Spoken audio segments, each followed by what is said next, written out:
do this poem in this show this week because I didn't read it last time, is things about an eclipse seem kind of transforming, although it doesn't say transform in it, so I should lower the volume on that thing. Yeah, I guess. So this, I read it a feature at the High Center last month, and I read it as part of a feature in Dripping Springs this Thursday, so I don't know if you guys are there to hear it, but I'm going to share this poem with you guys because I said I would. This is called Knew I Had to Be Ready. Got a pair of those solar sunglasses the other day. It challenged myself to stare at the sun. And really, that's such a ridiculous concept to begin with. But wearing these glasses made me blind as a bat until I walked outside and guessed where to look. And then I found it. I was awestruck. And even though I didn't create these glasses, even though I didn't create this scientific tool, I suddenly felt like I could challenge the science gods. Yeah, try to stun me again. I dare you. For the past 18 hours, we drove 6+ hours each way to get to the focal point for the longest duration of the total eclipse of the sun. I had a filter for my camera. I even had on those solar sunglasses, so I was ready for what I thought would be a half-hour show. And I may have been mistaken. It may have taken 3 times as long to watch my moon move its way in the opposite direction over how our sun dances along our daytime sky. So every few minutes, I'd take a picture, then slide on those solar glasses and look up and see that crescent move with my own 2 eyes. Clouds moved in for a bit. I was in a panic. Wait, those evil weather gods can't make me miss my chance. But as the clouds parted, the light and mist then danced in front of my sun and moon, adding wisps to their show. But I knew I had to be ready. It started getting darker, the winds picked up, and I knew that when my moon and sun would reach that total eclipse, it would last like less than 2 minutes. So at that point, I would have to remove the filter, change the aperture and f-stop, and then just try to point and click. And I think I did a pretty good job. But all I could think, I didn't take this one, but I have shots that look like this. It's actually really amazing. Sorry, I'll hold it up for you. Right, there you go. But all I could think was when I saw this white ring of the sun's solar flares, each tease their way around the moon from trying to block the sun from one of its children, all I could think was that this ring of fire and destruction was so crisp and vivid, and that it reminded me of the intricacies of the human eye, with the iris when the colors dance in a circle like molecular fireworks, or like petals of a flower in full bloom. Taken aback, it was all so breathtaking. And then I realized that there are as many atoms in the human eye as all constellations in the known universe.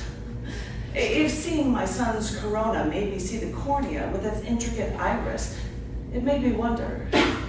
They say the eye is the window to the soul. So is my seeing my sun at its most naked moment? Was my sun somehow sharing with me its secrets too? I've been trying to figure out my sun's message, and I'll keep trying to take science on, always daring it to finally, fully reveal itself to me.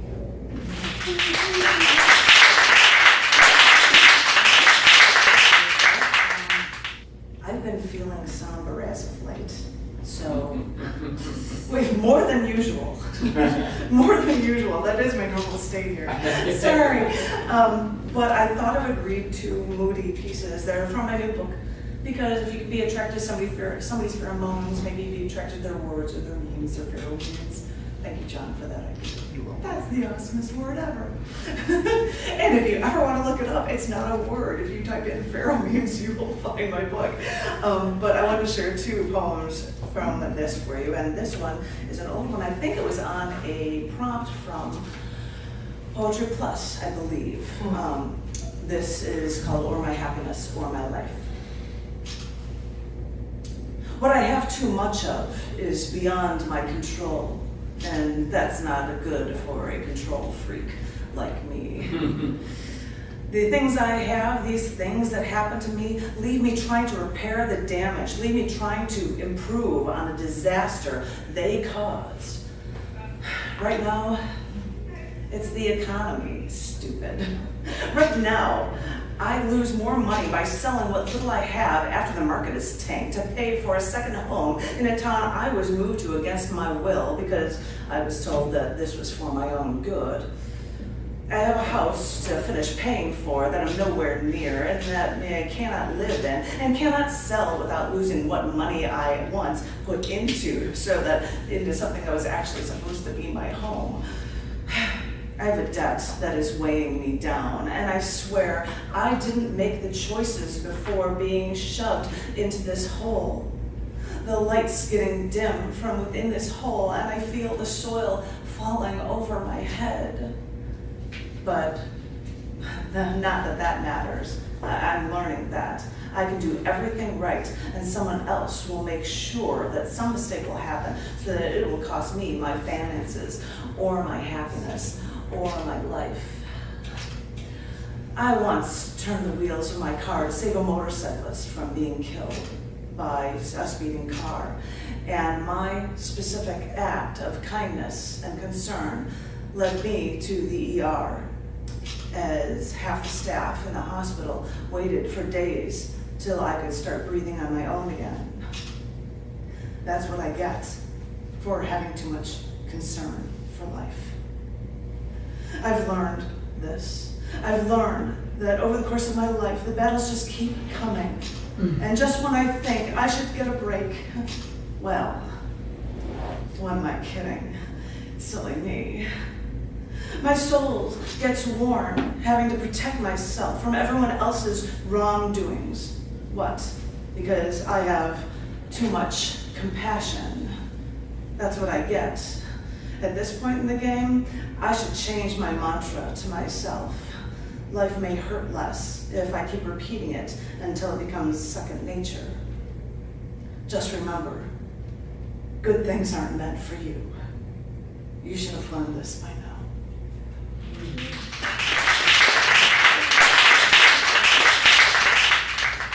This one is called, I believe on another similar prompt, this is called Life Got in the Way. I tried. I did what I could.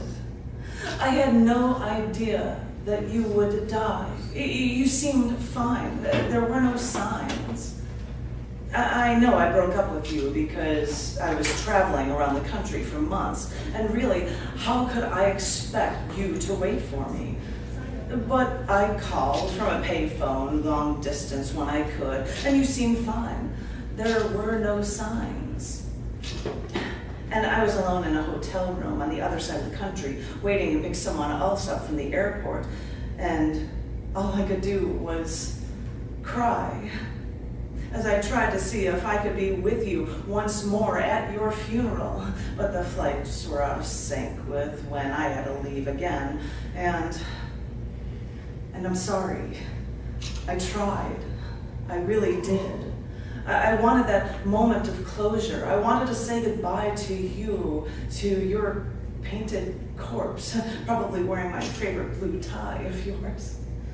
But it's probably for the best that I couldn't get there to see you, because this way, being alone allowed me to cry for you that much more. I tried. I did what I could.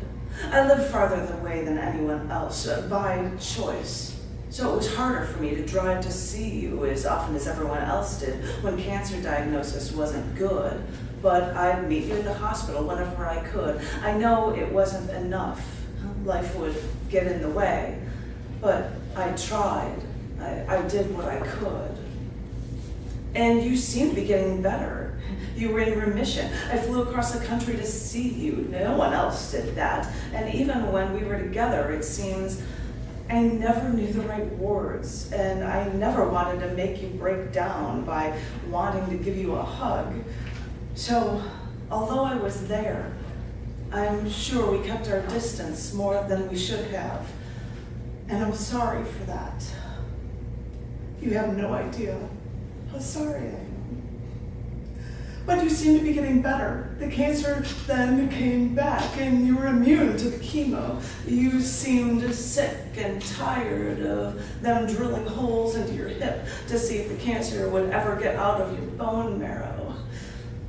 And I kept telling you, I tried, I did what I could, but life would get in the way, and there was only so much I could do as you seemed worse. You slept all the time, so I don't know if you'd ever know that I was even there. And until you died, I tried. I did what I could, but I'm sorry, because all I could say is that life got in the way.